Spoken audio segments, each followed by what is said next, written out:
नारायण परम कृपाल रे भजो मन राधे गोविंद। नारायण परम कृपाल रे मन राधे गोविंद। राधे गोविंद भजो राधे गोविंद। राधे गोविंद गोविंदा। बोलो सच्चिदानंद भगवान की जय। अब जो है ये भगवान का वैराग सुनकर और वहाँ जो जितने भी महापुरुष बैठे हुए थे उन सबके सामने भगवान राम की जो है विश्वामित्र जी का राम को तत्व ज्ञान संपन्न बताते हुए उनके सामने सुखदेव जी का दृष्टांत उपस्थित करना और सुखदेव जी का तत्व ज्ञान प्राप्त करके परम आत्मा में लीन होना, ये बात ये विश्वामित्र जी भगवान राम के वैराग को सुनकर बतलाएंगे। भरद्वाज जी कहते हैं राम का जब ऐसा सुना तो उन्होंने क्या कहा, तो वाल्मीकि जी कहते हैं भरद्वाज इस प्रकार सभा में आए हुए सिद्ध महापुरुषों ने जब उच्च स्वर से श्री राम के भाषण की भूरी भूरी प्रशंसा किया, क्योंकि ऐसे विचार वाला सामान्य पुरुष नहीं होता है, बहुत संसार से ऊपर उठा हुआ पुरुष होता है। ये संसार में जितना राग मोह हो रहा है इससे ऊपर उठ के और संसार से जो है निकलना चाहता है, इस ताप से, वो सामान्य पुरुष नहीं होता है। इस समय अनेक प्रकार के एक कारण बतलाए। एक शास्त्रों में पहले तो ये मनुष्य शरीर नर जन्म ही बड़ा दुर्लभ बतलाया, ये बड़ा भारी दुर्लभ है नर जन्म। नर तन सम नहीं कब नेव देहि, जीव चराचर जाचत्य ही। ये नर तन बड़ा भारी दुर्लभ है, ये भी मिल जाए तो इसमें पुरुषत्व जो है आ जाना वो बहुत दुर्लभ है। पुरुषत्व का मतलब है आत्मबल, अपनी इंद्रियों को मन को जीत लेना, ये पुरुषत्व है। क्योंकि पुरुष प्रताप प्रबल सब भांति, अबला अबल सहज जड़ जाती। तो ये अबला जो प्रकृति है और इसने प्रतापशाली पुरुष को जीत रखा है। अब पुरुष इस अबला को जीत ले तो उसका नाम है पुरुषत्व। अपने मन और इंद्रियों पर नियंत्रण कर लेना, बलवान नहीं करेगा ना। आत्मा बलहीन को आत्मा प्राप्त नहीं होता है। तो संसार के मोह और राग ने ऐसा इसको अपने अंधकूप में डाल रखा है, निकलने नहीं देता है। इसलिए पुरुषत्व जिसमें आ जाए, और फिर उससे भी ज्यादा ब्राह्मणत्व का मिलना बड़ा कठिन है। ब्राह्मणत्व आ जाए, ब्राह्मण होना कठिन है। ब्राह्मण होने पर भी ब्राह्मणत्व का होना जो है, ब्राह्मण होने पर ब्राह्मणत्व आ जाए वो कठिन है।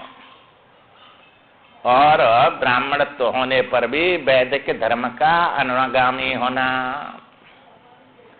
वैदिक धर्म पर चलना बड़ा भारी कठिन है।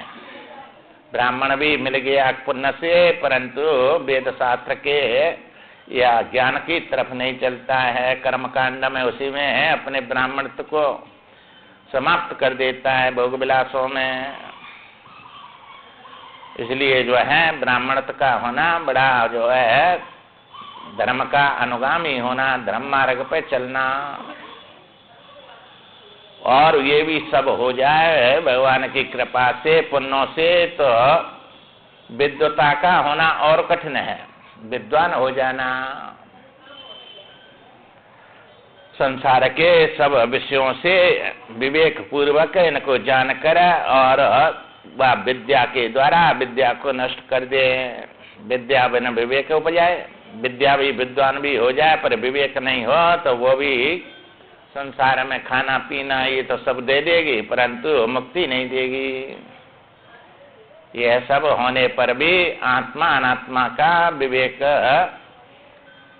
सम्यक अनुभव ब्रह्म आत्मा भाव से स्थिति और मुक्ति ये तो करोड़ों जन्मों के किए हुए शुभ कर्मों के परिपाक के बिना प्राप्त हो ही नहीं सकते।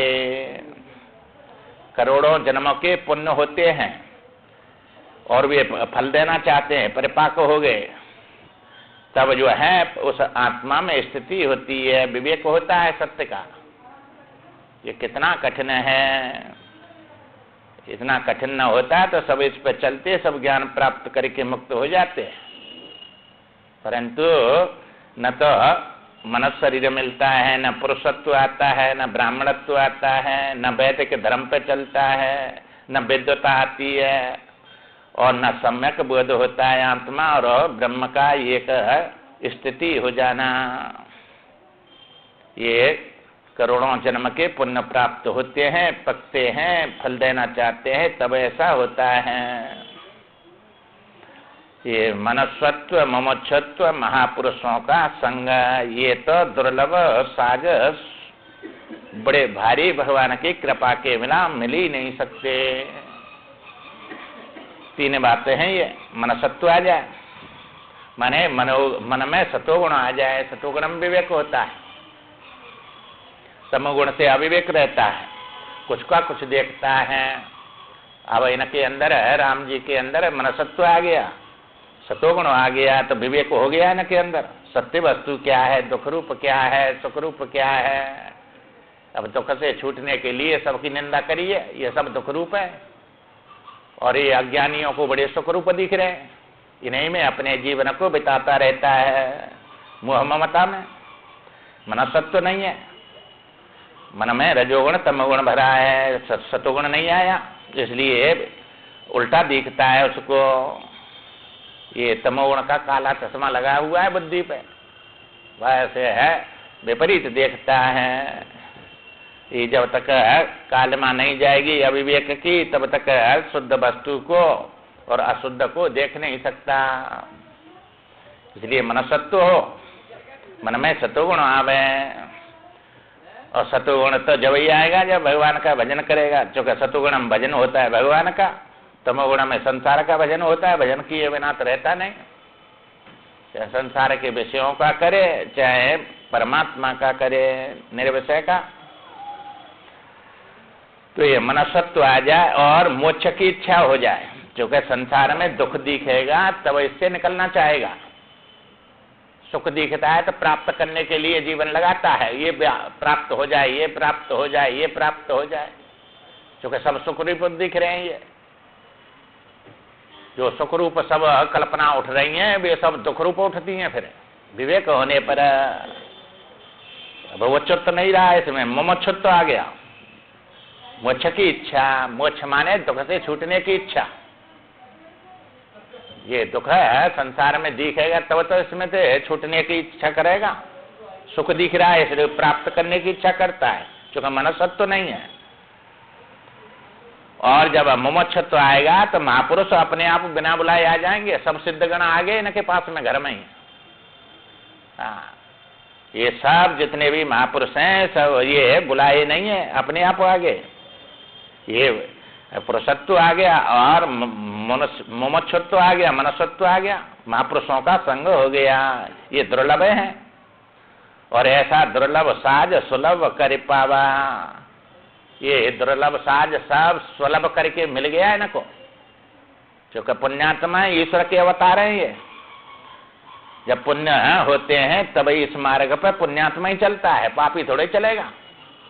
और पुण्यात्मा कोई ऐसा नहीं भिखारी हो, सब धन संपत्ति वाले, ये राजा हैं, भोगों की कोई कमी नहीं है, घर में बड़े धनी है, सब भोग हैं, वे चलते हैं इस मार्ग पे, क्योंकि पुण्य से वो प्राप्त हुआ है। और पुण्य ही जो है अब मुक्ति देने वाला बनाएंगे तो मोक्ष जो है वो अंतःकरण शुद्ध में ही होती है। मुक्ति और भोग दोनों हैं, ये पुण्य से मिलते हैं, भोग भी पुण्य से मिलेंगे, और जो है मोक्ष के लिए भी, प्राप्ति के लिए ये पुण्य से ही प्राप्त होगा, अंतःकरण में शुद्ध होके, और विवेक हो जाएगा। जो अपने स्वार्थ साधन में प्रमाद करता है उससे अधिक मूढ़ और कौन होगा। ये शास्त्र उसकी बड़ी निंदा करते हैं, क्योंकि अपने स्वार्थ को नहीं जानता है, स्व अर्थ क्या है हमारा, उसमें प्रमाद करता है, और जिससे अपना न अधोगति में जाए, दुख पावे, उसी काम में लगा रहता है। ऐसा लोग मूढ़ है। इसलिए निरंतर सत्य वस्तु आत्मा के विवेक में स्थित रहकर योगारूढ़ होकर संसार समुद्र में डूबे हुए अपने आत्मा का आप ही उद्धार करे, दूसरा कोई नहीं कर सकता है। आपको जो है सिर पे वजन रखा है तो दूसरा भी ले लेगा, उतार लेगा उसको, परंतु आपको भूख लग रही है और कहें बेटा से कि पत्नी से कि काऊ से कि भाई खा ले, हमारी भूख निवृत्त हो जाए, तो उसके खाने से तुम्हारी भूख नहीं जाएगी, तुमको स्वयं खाना पड़ेगा। इसी प्रकार आप संसार बंधन से अपने आप ही मुक्त हो सकते हैं, दूसरे के ज्ञान से नहीं होगा, गुरु के ज्ञान से थोड़ा ही मुक्त होगा।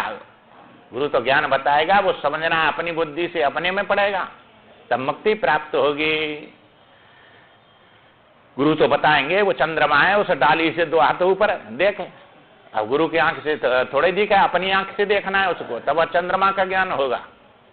ऐसे ही ये सब आत्मा को, परमात्मा को बतलाने वाले हैं, ये जानना अपने को पड़ेगा। और जानेगा वो जो जिसकी मोक्ष की इच्छा है, इस संसार से छूटना चाहता है, वो मन लगा के सुनेगा और अपने हित की बात सुनेगा, जानेगा, मानेगा इनको के इसी से कल्याण होगा हमारा, बड़े दुख पाए इन संसार में, इससे निकलना है।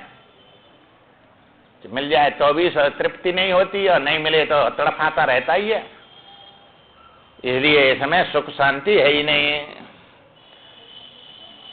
भगवान कहते हैं अतः ब्रह्म वेताओं में श्रेष्ठ दया सागर सदगुरु की शरण जाकर विचार करे, क्योंकि ये सदगुरु के बिना ये ज्ञान प्राप्त नहीं होता है। गुरु बिन होए न ज्ञान, ज्ञान की होए वैराग बिन। इनको जो है सदगुरु भी मिल गए और वैराग भी है। गावे वेद पुराण, सुख की मिले हरि भक्ति बिन। संसार में सुख चाहिए तो भगवानी भक्ति करो, और मुक्ति चाहिए तो इससे वैराग करो, जैसे में राग हो रहा है। तो ऐसा जो है, जो बुद्धिमान हो, विद्वान हो, तर्क वितर्क में कुशल हो, ऐसा पुरुष ही आत्मविद्या का अधिकारी माना जाता है। इसने सब शास्त्र पढ़ लिए, विवेक हो गया है, परंतु यथार्थ ज्ञान प्राप्त नहीं हुआ। भाई तर्क वितर्क करने में कुशल है वो, चूंकि ये शास्त्र कुछ कहते हैं, हमारे मन में कुछ दिख रहा है, अब उनका जो है शंकाओं का समाधान सतगुरु करेंगे, ऐसा अधिकारी होता है आत्मविद्या का। चूंकि आत्मा अपना स्वयं स्वरूप होता है, स्वयं आत्मा दिखता नहीं है। सुखी दुखी और ये कर्ता भोक्ता संसार में कितने शोक मोह में पड़ा है। कोई कहे तू सच्चिदानंद है तो कहाँ मानेगा, मैं कहा हूँ सच्चिदानंद, असत हूँ, मैं मरने वाला हूँ, दुखी हूँ, कितना भारी आनंद कहाँ है मेरे में। ये सब बात जो है मान नहीं सकता। मैं आत्मा दिखता नहीं है और मैं का विषय आत्मा बनता नहीं है, इसलिए कैसे माने। तो ऐसे को जो है गुरु के पास जाकर तर्क करनी पड़ेंगी, वितर्क करनी पड़ेंगी।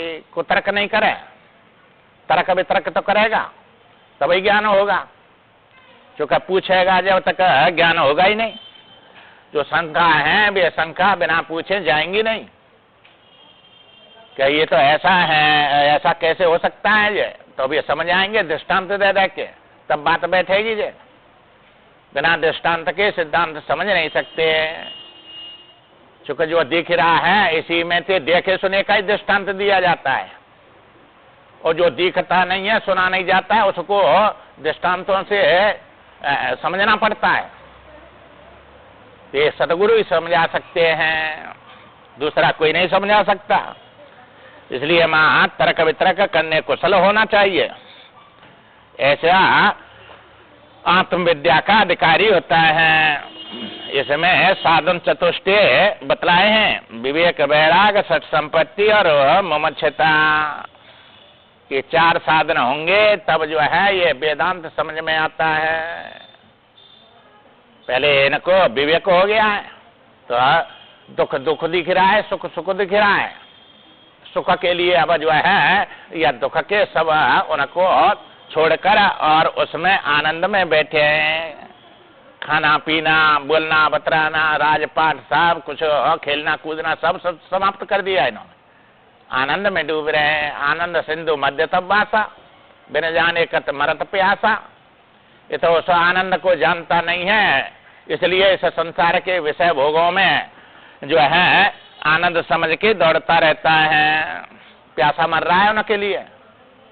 इसलिए जो है आनंद सिंधु इसका स्वरूप ही है वास्तव में, परंतु उससे अलग होके और ये दुख में पड़ा है। और जब तक इसमें दुख नहीं दिखेगा तब तक निकलने का प्रयत्न नहीं करेगा। तो पहले विवेक होना चाहिए। अब सत्य क्या है, असत्य क्या है, सुख क्या है, दुख क्या है, चेतन क्या है, जड़ क्या है, ये सब विवेक बोले जाते हैं। और ये कैसे उत्पन्न हुआ, कैसे ये है, कैसे नहीं है, कैसे आत्मा कुछ करता नहीं और कैसे आत्मा के बिना कुछ होता नहीं, आत्मा ही सब कुछ है और आत्मा कुछ भी नहीं है, ये सब बात जाननी पड़ेगी। वो आत्मा ही परमात्मा है और वो वही परमात्मा जीवात्मा है। ये सब बात है, वही सब कुछ बना है और वो कुछ भी नहीं बना है। ये सब बिना उसके युक्तियों के समझ में आएंगी नहीं बात। जैसे श्री राम अब ये जो है संसार राम को दावा नल से तपते हुए दुर्भाग्य रूपी प्रबल आंधी से अत्यंत कंपित हो रहे हैं, भयभीत हो रहे हैं। ऐसे भयभीत हुए मुझे शरणागत की आप रक्षा करें, ऐसा गुरु के पास जाके जब कहता है कीजिए, क्योंकि मैं गुरु के सिवाय और किसी को नहीं जानता। शरण देने वाला गुरु है एक। ये संतों का स्वभाव ही होता है कि वे दूसरे के ताप से तपते हुए प्रचंड तेज को शीतल ज्ञान स्वरूप अमृत से शांत कर देते हैं। उनके पास ज्ञान रूपी शीतल अमृत है और ये तपते हुए दूसरे संसारियों को जो है ताप से निकाल देते हैं। इसलिए जो है विवेक, वैराग और सठ संपत्ति माने न कि सब मन और बुद्धि इंद्रियां सब अपने कब्जे में है। ये 6 संपत्ति एक साधन बोली जाती है। सम, दम, श्रद्धा, समाधान, उपरामत और जो है मुमुक्षुता। समदम, श्रद्धा, समाधान, उपराम और तितिक्षा, ये 6 का नाम एक साधन होता है। मन सम हो जाए माने मन में समता आ जाए। अब सम होगा वो एक से जुड़ेगा, विषम होगा संसार में दौड़ेगा। इसलिए इनका मन सम हो गया है, संसार से हट गया, परमात्मा की तरफ मुड़ गया है, समता आ गई। और दम माने अपनी इंद्रियों को वश में करना, संसार के विषय भोगों में नहीं जाने देना। ये दम है, दमन है इंद्रियों का, समदम। और शास्त्रों में गुरु में श्रद्धा हो, श्रद्धा। और फिर शास्त्र गुरु के द्वारा उस तत्व को अपनी बुद्धि में धारण कर लेना, समाधान है। निश्चय कर लिया वही तत्व सत्य है, समाधान। उपराम फिर जो है संसार से उपराम उपरति हो जाती है। संसार में रहता हुआ भी किसी में ना आसक्त होता है न मोहित होता है, क्योंकि मिथ्या हो जाता है उसके लिए। ये जैसे स्वप्न से जग गए तो सब स्वप्न का सब मिथ्या हो गया, किसी के लिए तुम्हारी ना इच्छा होगी ना उसको प्राप्त करने के लिए दौड़ भाग होगी, उपराम हो गए उससे। ऐसे ये भी मोह निशा सब स्वप्न हारा, देखें स्वप्न अनेक प्रकार, ये भी स्वप्न बता है परमार्थ में, इसलिए उपराम हो जाता है, उपरति आ जाती है उसके अंदर। और तितिच्छा, वो समझता है ये जीवन मिला है तो कर्म से मिला है, इसमें सुख भी भोगने दुख भी भोगने, इसलिए सुख भी सहन नहीं होता है और दुख भी सहन नहीं होता है, दोनों सहन करने हैं। सुख में भी इतना फूल जाता है, हर्षित तो हो जाता है कि बस कुछ का कुछ कर बैठता है। किसी की जो है गरीब था, किसी ने ये लॉटरी लगाते हैं और 1 लाख की निकल आई उसकी, अब उसको जो है गरीब को दरिद्री को लाख रुपया मिल जाए तो कितना हर्ष और कितना सुख होगा। इतना सुख हुआ कि उछल गया तो ऐसा सिर लगा तो उसमें जो है ऊपर फटे मर गया, सुख भी से नहीं होता है। उस सुख में इतना भारी जो है उसको आनंद हुआ, उछल गया, आहा लाख रुपया मिले मेरे को, मर गया, अब भोग ले लाख रुपया में। सुख भी सहन नहीं, सुख में दुख में सम हो जाते हैं, सुख आवे चाहे दुख आवे, ये सब सुख और दुख ये काल्पनिक है, ये वास्तव में थोड़े ही है, कल्पना है तुम्हारी।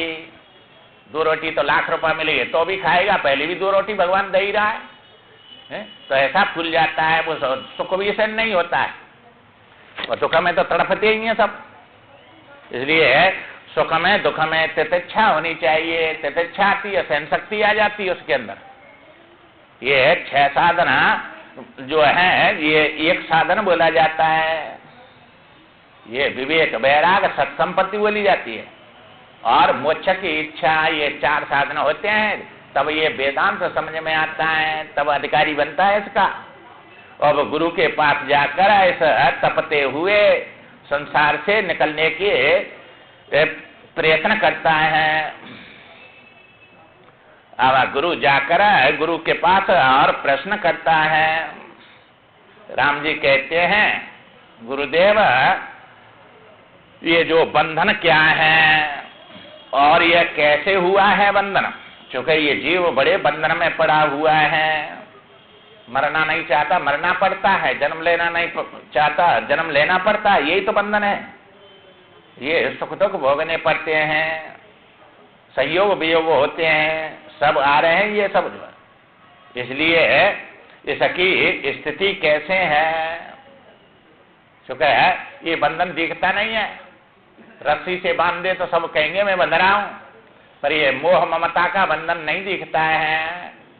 और ऐसा मोह ममता का बंधन है, तुम लोहे की सांकड़ से बांध दिया जाए तो वो भी समय आने पर और जंग लग के कभी मुक्त हो जाएंगे, परंतु इस बंधन से कभी मुक्त नहीं हो सकते, उनको काट देंगे छेनी से, पर ये बंधन बिना ज्ञान के कटेगा नहीं। उससे भी ज्यादा सांकड़ की लोहे की बेड़ियों से भी ज्यादा कठिन बंधन है ये मोह ममता का, नहीं छूटता है। कितना दुख पाएगा, रोएगा, गाली खाएगा, मार खाएगा, पर फिर भी उनसे ही चुपटेगा, नहीं जाता है। इसलिए बिना भजन के ये इससे पार हो नहीं सकता, और ये तो छोड़ना पड़ेगा, सब बड़ा दुख पाएगा, क्योंकि रहने वाला तो है नहीं। जो संबंध जुड़ गए इनको छोड़ना नहीं चाहता है, बड़े प्रिय लगते हैं। इसलिए इसकी स्थिति कैसे है, इससे मोक्ष कैसे मिलेगा, ये सब प्रश्न करता है वहां जाके। और आत्मा क्या है, परमात्मा क्या है और अनात्मा क्या है, इनका विवेक कैसे होता है, ऐसे प्रश्न करने वाले शिष्य की बड़ी प्रशंसा शास्त्र में गुरु लोग करते हैं। ऐसा ज्ञान, ऐसा विवेक इसके अंदर कैसे आ गया है? तो आश्चर्य में श्रोता, आश्चर्य में भक्ता, जो सब बताने वाला भी आश्चर्य करने योग्य है, और उसको जानने के लिए जो श्रवण करने की इच्छा करता है वो श्रोता भी बड़ा आश्चर्य करने योग्य है। क्योंकि वो बोल के बताया नहीं जाता है, उसको बताता है, और वो सुना नहीं जाता है, इसलिए सुनना चाहता है उसको, ये आश्चर्य करने योग्य है। बड़ी प्रशंसा करते हैं और कहते हैं गुरु तू भाई बड़ा धन्य है, कृतकृत्य है, तेरा कुल तुझसे पवित्र हो गया, क्योंकि तू अविद्या से छूटकर ब्रह्म भाव को प्राप्त करना चाहता है। ये संसार के दुख से, अविद्या से छूटना चाहता है। ऐसा जैसा कुल में उत्पन्न होगा उसका कुल भी धन्य हो जाता है, पवित्र हो जाता है। पिता के ऋण को पुत्र चुका सकता है, किंतु बंधन से छुड़ाने वाला अपने सिवाय और कोई भी नहीं हो सकता। वे जो है अपने वजन को दूसरे को दे सकता है, ऋण को भी चुका देंगे और अपने जो है वजन को भी ऊपर से उतार लेंगे, परंतु जैसे भूख तुम्हारे खाए से ही जाएगी, दूसरे के खाने से नहीं जाती है, ऐसे ही ये बंधन जो है अपने मुक्ति अपने ज्ञान से ही जो है मुक्त होगा, दूसरे नहीं कर सकते इसको कोई। पुत्रादि पिंडदान तो कर देते हैं, परंतु पिंडदान करने से जो है उनकी मुक्ति थोड़ी होती है। तो ये जब तक उस समय रहते हैं पितृलोक में, जब तक जो है उनका भोजन मिलता रहता है पुत्र संतान के द्वारा, परंतु मुक्ति नहीं मिलती। उस वस्तु को विवेक रूप नेत्र से ही जानना होगा। जैसे चंद्रमा गुरु ने बताया, उसे डाली से 2 हाथ ऊपर है, देखो उसको, तो अपनी आंख से देखना पड़ेगा।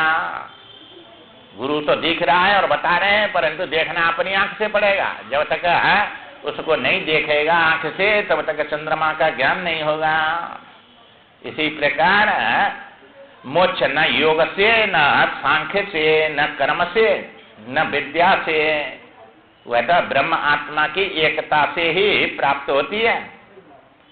ये जो ब्रह्म को अलग समझ रहे हैं, व्यापक, आत्मा को परिच्छिन्न समझ रहे हैं, देखने वाला और वो देखने वाला, अब ये कैसे देखने वाला है, वो कैसे दिखता है, इनको एक करना है।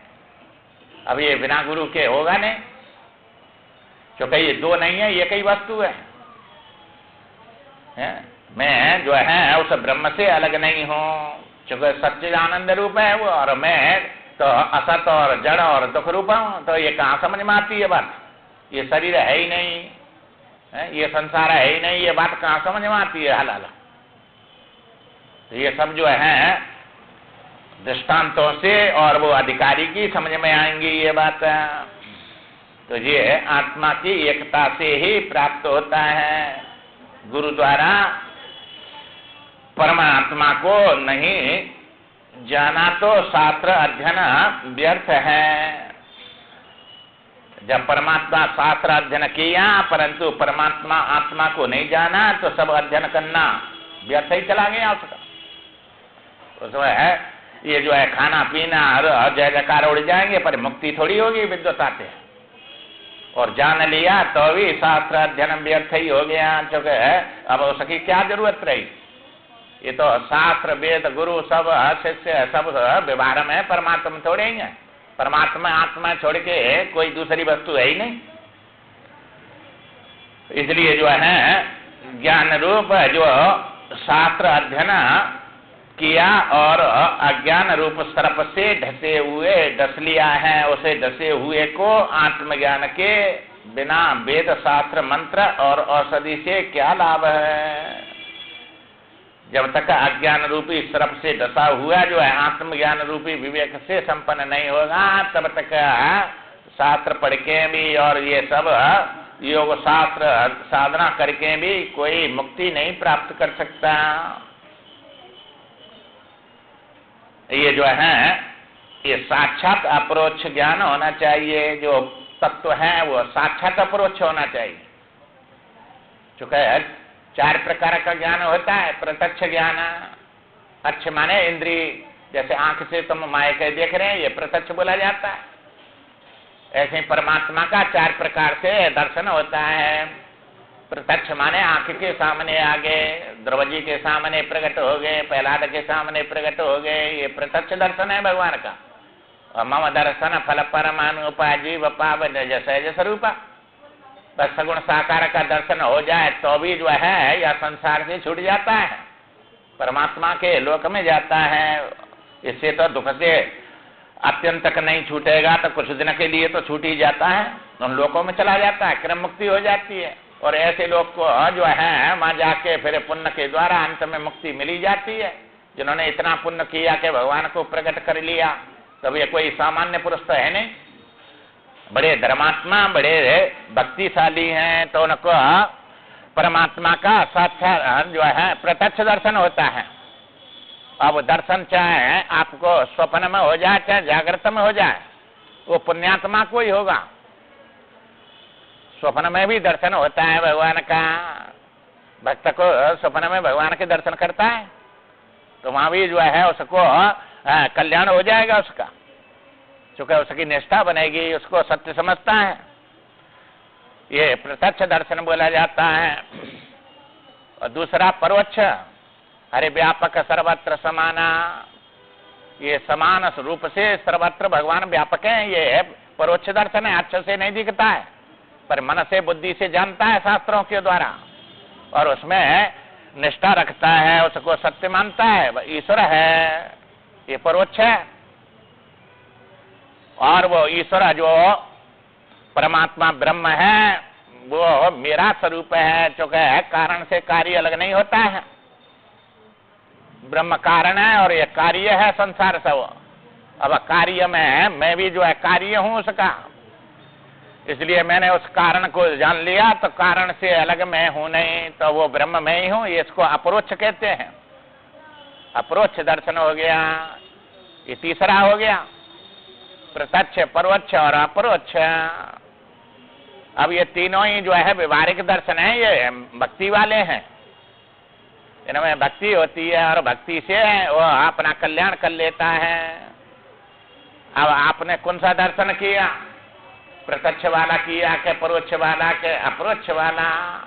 अपरोक्ष ये ज्ञान से होगा और परोक्ष जो है ये शास्त्रों के द्वारा निष्ठा रखने पर होगा कि ईश्वर है कोई इस संसार को चलाने वाला। और प्रत्यक्ष तुम्हारी भक्ति से प्रेम से प्रकट होगा। ये तीन प्रकार ईश्वर का दर्शन होगा। और साक्षात अपरोक्ष आत्मा है, अपना स्वरूप है वो, तो उसमें जीव नहीं रहता है, आत्मा ही आत्मा है। और इनमें जीव और परमात्मा दो दो हैं। मैंने ब्रह्म को जान ला तो ब्रह्म और मैं, वो ब्रह्म मैं ही हूँ, तो इसमें दो मिले हुए हैं। ईश्वर मैं जानता हूँ, उसमें भी दो मिले हैं। मैंने भगवान का दर्शन किया, इसमें भी दो रहते हैं। पर साक्षात अपरोक्ष में दो नहीं है, वही अपना स्वरूप है, आत्मा है। अब ये आत्मा ही परमात्मा बना है और यह परमात्मा और आत्मा को एक करना है, तो उसको जो है तब मुक्ति होगी। ये बतलाया ना सब। इसलिए उसके लिए बिना प्रपंच का विवेक विलय किए बाह्य शब्दों से क्या लाभ? ये शास्त्र वेद सब मैं ब्रह्म हूं ये कहते हैं, पर संसार का विलय नहीं करेंगे तब तक कोई लाभ नहीं होगा। भक्ति करेंगे तब तो ठीक है, और ब्रह्म समझ के कर्म धर्म उपासना छोड़ दे तो गए काम से, बस न संसार मिलेगा न मुक्ति मिलेगी, उनसे कोई लाभ नहीं होगा। तो ब्रह्मज्ञानी बन जाते हैं आजकल, बड़े भारी नेक पढ़ लिया वेदांत और जो है उसी से ब्रह्मज्ञानी हो गए। कर्म धर्म उपासना छोड़ दिया, मैं पाप पुण्य को मानता ही नहीं हूं। न मानना भी तो मानना है, मानो चाहे मत मानो, तुम जो है कर्म तो छोड़ेगा नहीं। इसलिए जो है ये हो जाता है ऐसा, ये प्रपंच का विलय करना पड़ेगा। जैसे जगेंगे नहीं जब तक स्वप्न का विलय कहाँ होगा तुम्हारा? स्वप्न से जग के ही स्वप्न का विलय होगा कि बोलने से होगा? वहां ये ऐसे ही जो है स्वप्न से जब तक निद्रा से नहीं जगेंगे तब तक जो है स्वप्न बाधित नहीं होगा। और उससे जगे तो वो दिखेगा फिर तुमको, पर प्राप्त नहीं होगा। याद आएगा ऐसा ऐसा हुआ, पर है वो रहा नहीं, अब विलय हो गया। ऐसे ये मोह से जब इससे जाग जाएंगे तो परमार्थ में इसका भी विलय हो जाता है, परंतु सब दिखता है। जैसे वो स्वप्न दिख रहा है तुमको, गंगा में गया, वहां स्नान किया, वो मिला, सब दिख रहा है तुमको यहाँ मन से द्वारा, पर वस्तु नहीं है, कल्पना हो रही है उसकी और कल्पना दिख रही है। ऐसे ही कल्पित हो जाता है, दिख रहेगा सब, क्योंकि ज्ञान वस्तु का विरोधी नहीं होता है, भान का विरोधी नहीं है, भ्रांति का विरोधी होता है। अविद्या से दिख रहा है, अविद्या समाप्त हो गई विद्या से, तो ये दिखता रहे, क्या बिगाड़ है इससे? फिर सब काम करेंगे ये। फिर परंतु ऐसा जो है न द्वेष्टि न कांक्षति, न द्वेष, अब द्वेष हो रहा है बिना समझे वैराग से, और फिर वैराग समझ वाला है, न द्वेष्टि न कांक्षति, न इसकी इच्छा है, न इससे जो है द्वेष होगा। ये रहे तो ठीक, न चला जाए तो ठीक है, इससे ना हानि लाभ कोई होता नहीं उसका। इसलिए जो है जब तक प्रपंच विलय नहीं होगा, बाह्य शब्दों से कुछ लाभ नहीं होगा। और बाह्य शब्द बोल के उसमें निष्ठा बना के भक्ति करेगा तब तो लाभ हो जाएगा। बिना शस्त्रुओं का वध किए मैं राजा हूं ऐसा कहने से कोई भी राजा नहीं हो सकता। अब राजा बन के बैठो, कितने दुश्मन आते हैं मारने के लिए, जब तक दुश्मनों को नहीं मारेंगे तब तक राजा बनेंगे? वही नहीं बन सकता। राजा राजा चिल्लाते रहो, ब्रह्म ब्रह्म चिल्लाते रहो, जो है शत्रु जो है कितना दुख दे रहे हैं, कोई भी राजा नहीं हो सकता है। शत्रुओं का जो है वध करना पड़ेगा, उस गद्दी पे बैठने के लिए शासन संभालना पड़ेगा। तो सब गद्दी पे बैठा नहीं और राजा बने कोई, ब्रह्म के या राष्ट्रपति के, प्रधानमंत्री के, तो जेल में डाल दिया जाएगा। तो कैसे राजा हो सकता है? इसी प्रकार ये सब दुश्मन बैठे हुए हैं, इनको जब तक नहीं मारेगा तब तक जो है कोई भी ब्रह्म या आत्मा नहीं हो सकता। अब इन्होंने सब दुश्मनों को मार दिया कि नहीं वैराग से, किसी के बस में नहीं हो रहे हैं ये सबको जो है उड़ा दिया ज्ञान से। चूंकि दुश्मन होते तो बंदूक से मरते, ये तो ज्ञान से मरेंगे, है ही नहीं, विवेक से मरेंगे, अविवेक से आ रहे हैं सब। तो दुश्मन कौन है तुम्हारा स्वप्न में? वो अविद्या ही दुश्मन बन के और तुमको निद्रा जो है वही तो मन दुख सुख दे रही है। जब तक निद्रा से नहीं, निद्रा दोष है मां, तुमको मित्र और दुश्मन दिखा रहा है। उससे जग गए तो ना मित्र रहा ना दुश्मन रहा, कोई मर गए सब। तो अब ये जैसे जगने से मरे, हथियार से नहीं मरे वे, इसी प्रकार ये भी जो है अविद्या अस्मिता राग द्वेष अभिनिवेश, ये 5 क्लेश अविद्या के कारण है। अविद्या नष्ट नहीं होगी तब तक ये दुश्मन मरेंगे नहीं। जैसे किसी का धन पृथ्वी में गड़ाया हुआ है और भूल गया है, उसे पाने के लिए किसी जानकार के जाकर बात करता है, वो जानकार जो है वो धन को गड़े हुए को बता देता है। पहले तो विश्वास करना पड़ेगा, ये जानता है कि नहीं, हमारे धन को बताएगा कि नहीं। ऐसे लोग की खोज करनी पड़ेगी। भाई हम भूल गए हैं और करोड़ों रुपए का धन है हमारे पास, और पिताजी गाड़ गए हैं उसको जो है, और कहाँ गड़ा है इस बात का पता नहीं है। अब पूछने जाते हैं, अब ये बताते हैं तो उन पर विश्वास करना पड़ता है कि भाई ये बता देंगे, इसको ये जानकार है। अब वो आके बताएगा, और बताएगा तो उस पर विश्वास करना पड़ेगा कि बता रहा है इसी जगह पे है। और बताने से और बिना कर्म किए से वो निकलेगा नहीं, खोदना पड़ेगा उसको, जमीन को खोदना पड़ेगा, और खोद कर उस धन को स्वीकार करना पड़ेगा कि ये धन बड़ा कीमती है और ये मेरा ही है। तब जो है धनी होगा। केवल उसको जो है बिना प्राप्त किए कोई धनी नहीं होगा, उसको निकालने की आवश्यकता है। तब प्राप्त धन को स्वीकार करने के आवश्यकता है, कोरी बातों से वो बाहर नहीं निकलेगा। उसी प्रकार श्रवण मनन निध्यासन करना है, थोती बातों से ये प्राप्त नहीं होगा। ये श्रवण कर रहे, मनन करना पड़ेगा, ये बात सही है कि गलत है, ये कुछ दिख रहा है और ये कुछ बता रहे हैं, ये कैसे सत्य है। मनन करो, मनन करके उसको अलग अलग करके उसको फिर निध्यासन कहते हैं, उसमें उसी में अपनी स्थिति बनाओ, उसी को स्वीकार करो कि यही मेरा आत्मा है और वही परमात्मा है, उसी में मेरे को जीवन लगाना है। ये ऐसी बातें हैं। ये अब जो है ये संसार के विषय हैं, एक एक विषय ही जीव को मार देता है, तो ये 5 विषय कैसे छोड़ेंगे। इसलिए इनसे बैराग करके और उस परमात्मा की तरफ चलना पड़ता है। जब ऐसी प्रशंसा किया और उन्होंने कहा, विश्वामित्र ने, हे राम जी, तुमने जो है सूक्ष्म बुद्धि से सब कुछ जान चुके हो, चुके उसको सत्य को जाने बिना इससे वैराग्य होगा ही नहीं। कोई सत्य वस्तु है और ये असत है, ये दुख रूप है, वो सुख रूप है, ऐसा जानकर ही उससे जो है वैराग्य होगा। सर्वस्वरूप सच्चिदानंद घन परमात्मा को तत्व से जानते हो तुम। तुम्हारी बुद्धि भगवान व्यास के पुत्र सुखदेव जी की जैसी है, उन्होंने भी जो है ऐसे ही जाना था, जानने योग्य वस्तु का ज्ञान प्राप्त किया था सुखदेव ने। उसी प्रकार श्री राम तुमसे व्यास पुत्र जो सुखदेव जी थे उसका वृत्तांत कहता हूं, जो तुम अपने ही वृत्तांत के समान है, तुम्हारे समान नहीं। उन्होंने भी जो है यह सुनने वाले मनुष्यों के जन्म मरण रूप संसार के अंत मोक्ष का कारण है। ये जो परमात्मा है वही मोक्ष का कारण है, और उसको जो है ये जन्म मरण रूपी जो संसार है, वे जो तुम्हारे पिता के बगल में बैठे हुए हैं, अंजलि बांधे हुए, वे श्याम वर्ण के सूर्य तुल्य तेजस्वी भगवान व्यास बैठे हुए हैं।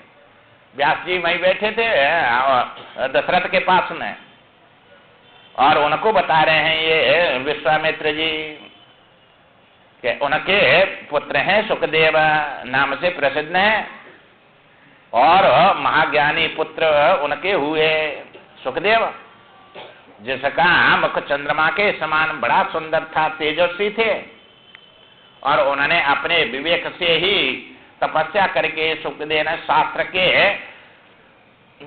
सुनकर पढ़कर और एक दिन अपने जो है पिताजी से पूछा,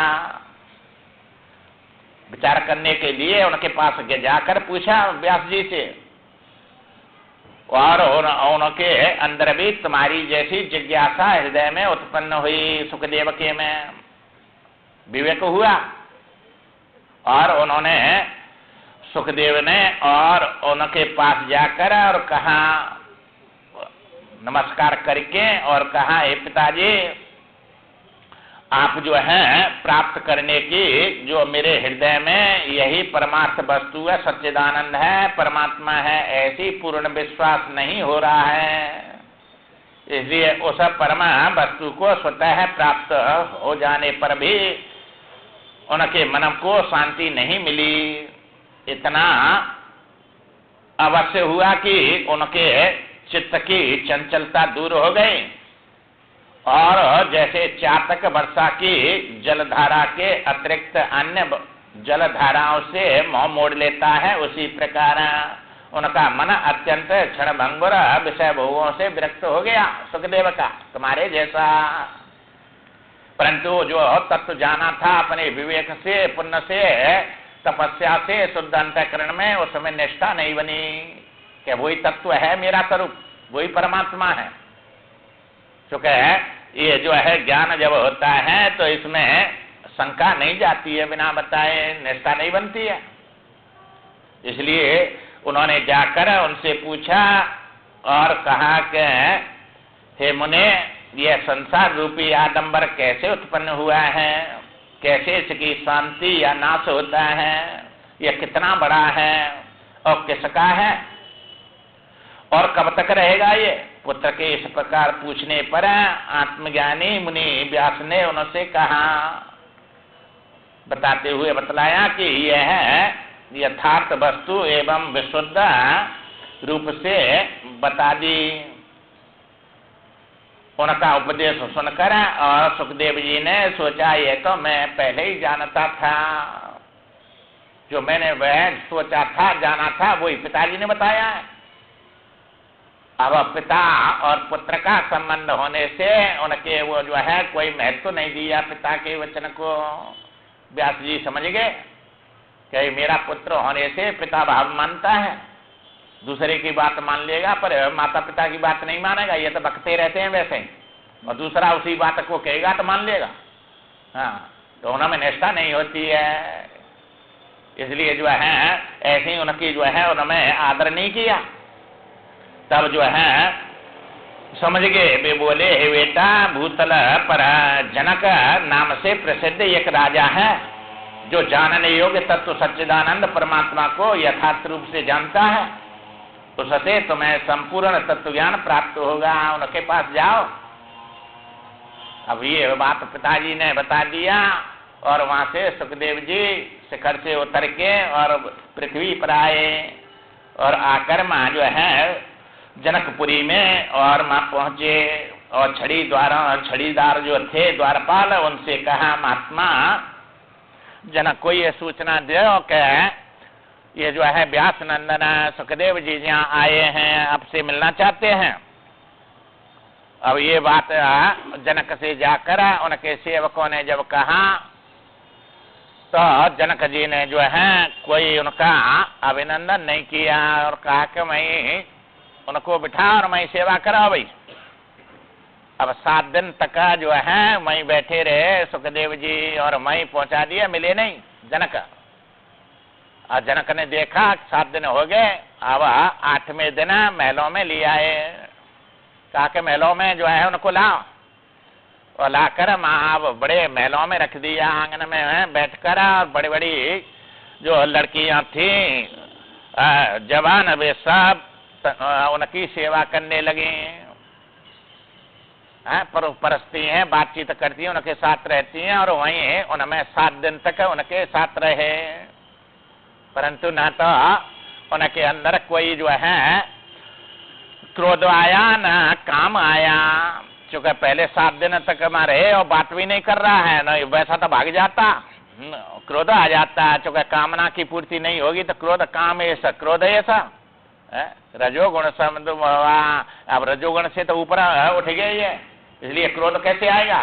चूंकि कामना की पूर्ति हो चाहे नहीं हो, कामना लेके आए, पूर्ति हो नहीं रही है, 7 दिन हो गए, मिलना नहीं है, फिर भी मैं अब वस्तु प्राप्त करनी है तो दुख कितने भी उठाने पड़े, जब उसको प्राप्त करनी है तो प्राप्त करनी है, इसलिए उनको क्रोध नहीं आया।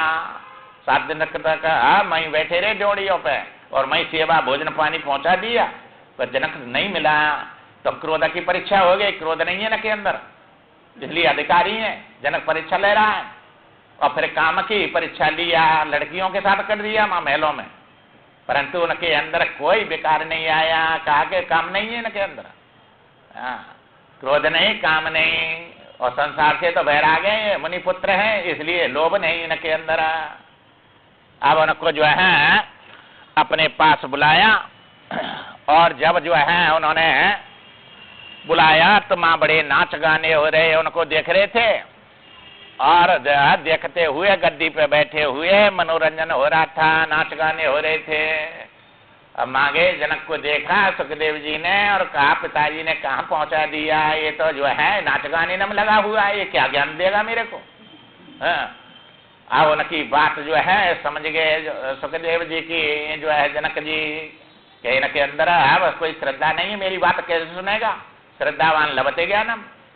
इसको तो ऐसा लग रहा है ये नाच गाने सुनने वाला संसार से बैराग का है, राग हो रहा है इसका, तो इसमें लगा हुआ है, इसलिए जो है समझ गए। और जो है उनको बैठा के और एक तेल का भरा हुआ जो है कटोरा दिया फुल और कहा कि देखो तुम व्यास नंदन पहले मेरे रजवाड़े को देख के आओ, कितनी कितनी इसमें जो है ये शस्त्र हैं, अस्त्र हैं, घोड़ा है, हाथी हैं, ये राजपाट हैं, खजाने हैं, कितने सबको दिखा के लाओ इनको। परंतु यह तेल के घड़ा में और ये सब कटोरा में से एक बूंद नहीं जो है तेल गिरा है, नीचे गिर गया तो फांसी पे लटका दिया जाएगा। अब ऐसी बात कही तब ये जो है और जो है कटोरा को हाथ पर रख के और सब घूम आए सबरे उसमें। काके आगे जब जनक ने पूछा हे मुनि श्रेष्ठ क्या क्या वस्तु है कि कटोरा के सिवाय मैंने कुछ भी नहीं देखा। हाँ, क्योंकि मेरी तो दृष्टि इसी पे लगी रही। काके ऐसे में नाच गाने कुछ नहीं देख रहा, मैं ब्रह्म में स्थित हूँ, मेरी दृष्टि वही है, तुमको शंका हो रही है नाच गाने कर रहा है, इस पर क्या ज्ञान देगा मेरे को? जैसे तुमको सब कुछ देखने पर भी कुछ भी नहीं देखा है, तुम्हारी दृष्टि वैसी पर लगी रही, ऐसी मेरी दृष्टि उसी में रहती है। एक क्षण के लिए भी उस अपने आत्मा को छोड़ नहीं सकते और दूसरी वस्तु को पकड़ नहीं सकते। दूसरी होती तो पकड़ में आती, और अपना आत्मा अपना स्वरूप है, उसको तो कैसे छोड़ ही नहीं सकते हैं। जिसको छोड़ न सके उसका नाम आत्मा, और जिसको पकड़ न सके उसका नाम अनात्मा, संसार। तो इस शरीर को तुम पकड़ नहीं सकते, क्योंकि ये पकड़ लेते तो वृद्ध नहीं होने देते। क्षण क्षण में जा रहा है, ये कहाँ जो है पकड़ रखा है। तो इसलिए जो है उन्होंने ये बात बतलाई, और तब जो है उनसे पूछा आपको क्या शंका है। तो अब जो है उन्होंने जब ऐसा पूछा, और इस तरह आप अब जो है उनको जनक ने कहा, उनसे पास बुलाकर और प्रसन्न चित्त होकर और उनसे पूछा, स्वागत किया उनका, और फिर उनके कहा कि जगत में परम पुरुषार्थ की सिद्धि के लिए जो जो आवश्यक कर्तव्य हैं ये सब आपने पूर्ण कर लिए हैं। जैसे उस परमात्मा की प्राप्ति होती है, वो सब आवश्यक कर्तव्य पूरे होते हैं तभी प्राप्त होता है, और वे हमने सब कर लिए हैं, सारे मनोरथों को प्राप्त कर लिया है। इस तरह आप कृतार्थ हो गए हैं। अब आप तो काम हो गए, तुम्हारे अंदर न क्रोध है, न काम है, न लोभ है किसी प्रकार का। इसलिए आत्मा रमण आपको वो वस्तु की प्राप्ति हो चुकी है। सुखदेव जी ने कहा, महाराज मैं जानना चाहता हूं कि यह संसार रूपी आडंबर कैसे उत्पन्न हुआ और इसकी शांति या विनाश कैसे होता है। आप शीघ्र ही मुझे इस विषय का यथावत रूप से प्रतिपादन कीजिए। विश्वामित्र जी कहते हैं, महाराज इस प्रकार जब पूछा तो जानने पर राजा जनक ने सुखदेव जी को उस समय वही बात बतलाई जो पहले भी अपने पिता से पूछी थी, पिता के द्वारा जानी थी और अपने विचार से जानी थी। तब सुखदेव जी ने कहा कि वक्ताओं में श्रेष्ठ महाराज जनक, मैंने ये पहले विवेक से स्वयं जान लिया था और वही फिर पिताजी ने बताया था और उसी बात को आप बता रहे हैं। भाई 2 और 2 4 ही होते हैं। तुम लंदन में पूछो चाहे अमेरिका में पूछो चाहे यहाँ पूछो, सत्य तो सत्य ही होता है।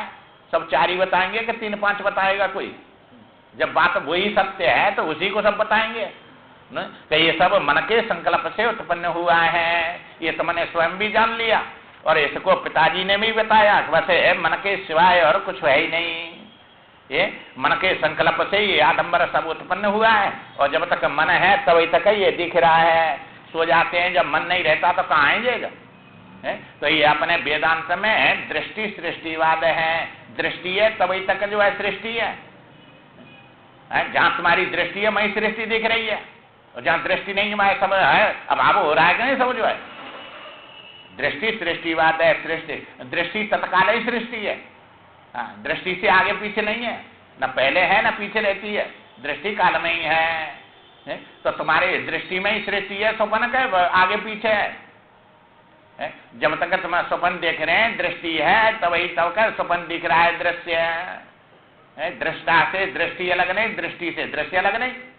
इसलिए ये जो है संकल्प मन में जो है आ रहे हैं उसी से यह आडंबर दिख रहा है सब, और इसके लिए मन की शांति से शांत हो जाता है और मन के संकल्पों से इसकी उत्पत्ति हो जाती है। तो मनोकल्पता है ये सब। इस प्रकार उन्होंने बतलाया। श्री राम परमात्मा उनके जो है महात्मा जनक ने जब के द्वारा उपदेश सुना, इस प्रकार सुखदेव जी अत्यंत शुद्ध परम वस्तु परमात्मा में चुपचाप स्थित हो गए और शोक भय और श्रम सभी नष्ट हो गए उनके। न कोई शोक रहा, न भय रही और न कोई श्रम रहा। निरीह एवं संशय रहित अब जो है हो गए वे। और वहां से जो है उस ज्ञान को प्राप्त करके और अपने सुमेरु पर्वत पर वहीं चले गए और 10,000 वर्ष तक समाधिस्थ होकर प्रारब्ध पूरी करके और उस परमात्मा में लीन हो गए। उसमें ही अपना जो है प्रारब्ध करके उस तत्व को प्राप्त कर लिया।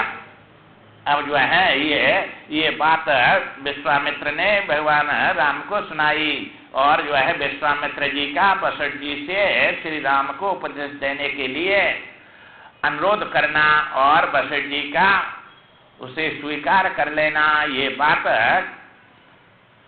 वह कल बतलाएंगे, क्योंकि अब समय हो गया है, इसलिए आगे कथा कल करें। श्रीमन